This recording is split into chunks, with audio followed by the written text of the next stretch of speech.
السلام علیکم دوستو، کیسے ہیں آپ؟ ہمارے چینل جانو تاریخ ہندوستان میں خوش آمدید۔ دوستو آج کے ہم اس ایپیسوڈ میں جانیں گے کہ ہندوستان میں اسلام کیسے پھیلا اور اس کی ابتدا کب اور کیسے ہوئی، اور اگلی ویڈیو میں ہم جانیں گے کہ سلطان غزنوی یعنی کہ سبکتین نے ہندوستان پر کیسے چڑھائی کی اور اسے کیسے فتح کیا۔ تو آئیے آج ہم اس ویڈیو میں اسلام ہندوستان میں کیسے پھیلا جانتے ہیں۔ دوستو 712 میں محمد بن قاسم نے سندھ پر حملہ کیا اور راجہ دہار کو شکست دے کر سندھ اور ملتان پر قبضہ کیا، اور ساتھ ہی ساتھ پشاور کے علاقے یعنی کہ خیبر پختونخوا سردی علاقہ میں بھی افغان قومیں آباد ہو گئیں۔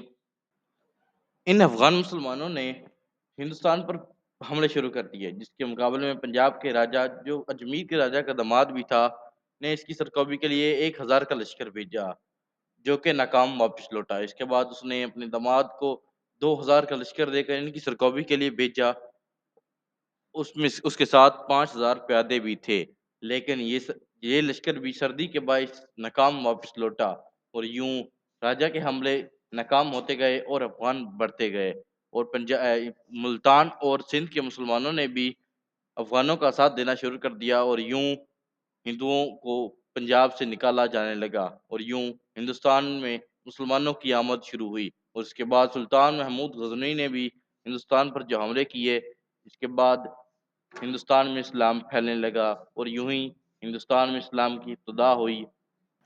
دوستو آج کی ہماری اس ایپیسوڈ کا یہی ہوا اختتام۔ اگلی ایپیسوڈ میں ہم جانیں گے ناصر الدین سبکتین کون تھا، اور اس پر ہم ایک تفصیلاً ویڈیو بنائیں گے جس میں اس کی زندگی کے مکمل حالات اور اس کے ہندوستان پر حملے آپ کو بتائیں گے۔